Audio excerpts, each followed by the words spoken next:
지방선거를 한 달 앞두고 실시한 KBS 여론조사 결과 서울에서는 국민의힘 오세훈 후보가 민주당 송영길 후보를 20%포인트 넘게 앞서는 것으로 나타났습니다. 경기와 인천 등 나머지 5개 지역은 모두 오차 범위 내 접전이었습니다.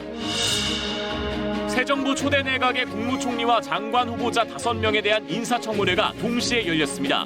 5년 만에 공수가 바뀐 여야는 한 후보자의 전관예우 논란 등을 둘러싸고 격한 공방을 벌였습니다.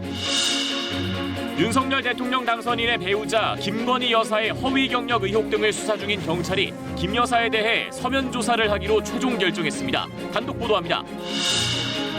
566일 만에 실외 마스크 착용 의무가 해제됐고 학교에서는 체육대회와 수학여행 같은 체험활동이 재개됐습니다. 정부는 그러나 실내 마스크 착용 의무는 장기간 유지될 조치라고 밝혔습니다. 잉글랜드 프로축구 토트넘의 손흥민이 리그 18, 19호 골을 연달아 터뜨렸습니다.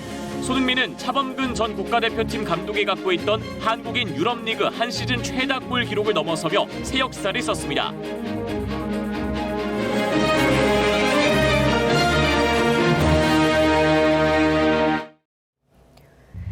문재인 대통령이 국민적 여론을 고려해 임기 말 마지막 특별 사면을 하지 않는 쪽으로 결정을 내린 것으로 알려졌습니다.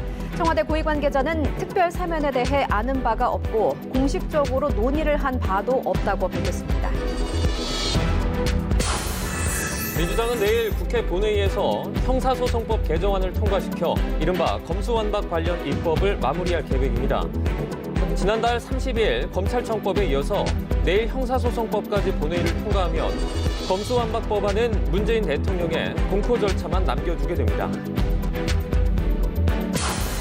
한덕수 국무총리 후보자에 대한 청문회에서 민주당은 공직을 떠난 뒤 로펌에서 받은 고액 보수가 전관예우에 해당한다고 비판했습니다.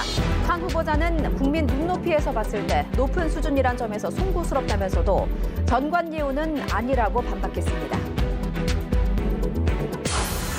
이재명 민주당 상임고문과 관련해 성남FC 후원금 의혹을 수사하는 경찰이 성남시청을 압수수색했습니다.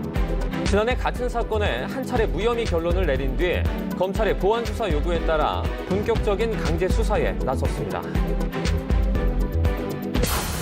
횡령 의혹이 불거진 한국노총건설산업노조 위원장이 자신의 혐의를 시인하는 육성이 담긴 녹음 파일을 YTN이 단독으로 확보했습니다. 최악의 경우 실형을 살 수도 있다면서도 옥중 출마 계획까지 세워둔 정황도 드러났습니다. 오늘부터 실내 마스크 의무 착용 조치가 원칙적으로 해제됐습니다. 신규 확진자는 주말 초과로 2만 명대까지 떨어진 가운데 일선 학교는 전면 등교에 들어갔습니다.